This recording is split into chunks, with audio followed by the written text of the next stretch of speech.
कहानी सदाचार की सिद्धियां। गरीब पुरोहित के घर में जन्मा चंद्रमणि एक होनहार बालक था। एक दिन वह अपने साथियों के साथ खेल रहा था। तभी एक योगी उसके घर के द्वार पर आया। चंद्रमणि ने तुरंत योगी को प्रणाम किया तथा योग्य सेवा पूछी। योगी ने कहा, बेटा, भूख जोरों की लगी है, भोजन करना है। चंद्रमणि बोला, क्या आपको भिक्षा चाहिए महाराज? योगी पुनः बोले, नहीं बेटे, मैं भिक्षाचरी नहीं करता। मैं प्रतिदिन एक ही घर में एक ही समय भोजन करता हूँ। चंद्रमणि ने तुरंत कहा, तब तो पधारिए महात्मन, आज हमारे ही घर भोजन ग्रहण कीजिए। योगी चंद्रमणि के साथ अंदर आए, एक आसन पर विराजमान हो गए। चंद्रमणि ने अंदर अपनी माँ से कहा, एक योगीराज पधारे हैं, अपने यहाँ भोजन करेंगे। माँ ने संकोच के साथ कहा, बेटा, घर में जितना भी आटा था उसकी तो रोटियां बन चुकी हैं। योगीराज को अब क्या खिलाएंगे? जाओ, उनसे क्षमा मांगकर कह दो कि अन्य घर में जाकर भोजन कर ले। माँ की बात सुनकर चंद्रमणि असमंजस में पड़ गया, पर वह निराश नहीं हुआ। उसने तुरंत माँ से कहा, माँ, मैं जितनी रोटियां खाता हूँ वे सब योगीराज को परोस दो। तब माँ को यही करना पड़ा। योगी बालक चंद्रमणि के आतिथ्य से तृप्त हो गया। वह उससे अत्यंत प्रसन्न था। उसने बालक से कहा, बेटा, तुम जो चाहो मांग लो। चंद्रमणि ने पहले तो आनाकानी की, किंतु जब योगी नहीं माने तो उसने कहा, महाराज, मैं कोई अलौकिक निधि चाहता हूँ। योगी ने अपने झोले में से एक छोटा सा डंडा निकाला और चंद्रमणि को देते हुए कहा, लो, यह चमत्कारी डंडा है। इसे ऊपर करोगे तो तुम आकाश में उड़ने लगोगे, पानी में साथ रखोगे तो तैरने लग जाओगे, सीधा करोगे तो बाधाएं दूर होकर मार्ग साफ बन जाएगा। चंद्रमणि ने डंडा अपने हाथ में ले लिया। योगी उसके गुण बताते हुए अंतर्धान हो गए। चंद्रमणि उस डंडे का चमत्कार तुरंत देख लेना चाहता था। उसने डंडा ऊपर की ओर कर दिया, वह उड़ने लगा।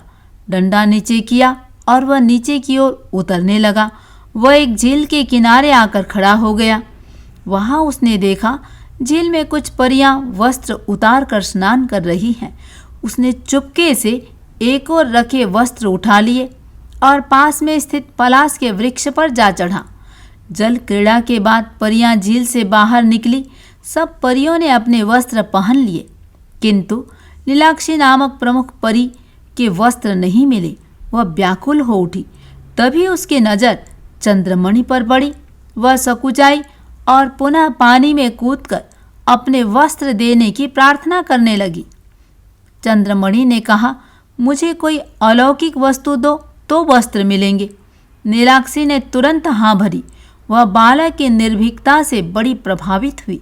वस्त्र ग्रहण कर उसने बालक को पास बुलाया और उसको अपने बालों में से एक श्याम और एक श्वेत रंग का बाल देते हुए कहा, किसी भी व्यक्ति की परख करने के लिए जब भी तुम काला बाल उसके सामने करोगे तो एक दैत्य प्रकट होगा और उस व्यक्ति के सारे काले कारनामे खोलकर रख देगा।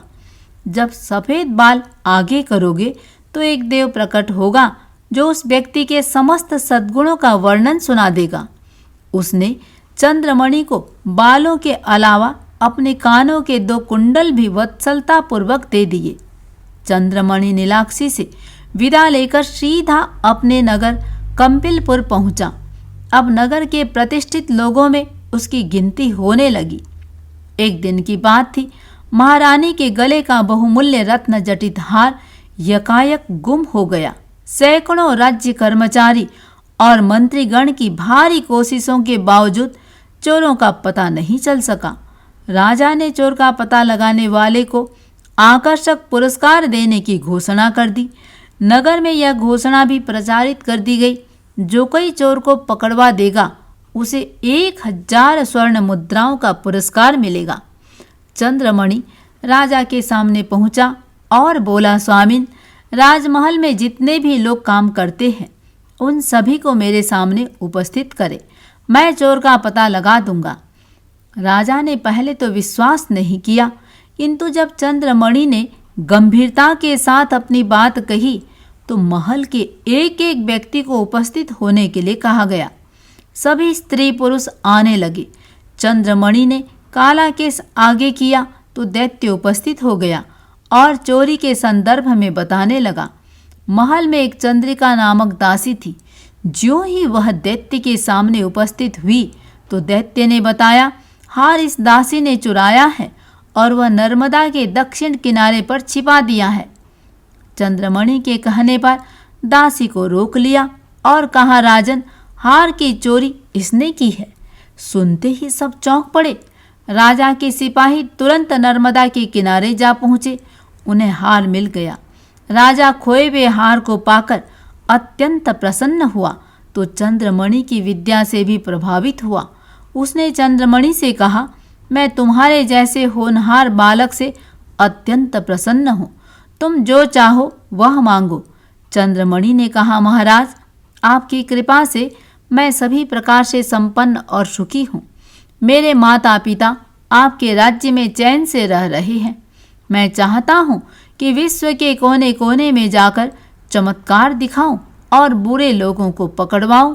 आपसे मेरी प्रार्थना है कि मेरी यात्रा की व्यवस्था शासन की ओर से करा दे। राजा को सुनकर खुशी हुई। उसने तुरंत स्वीकृति दे दी। चंद्रमणि उत्साह के साथ अपने घर आ गया।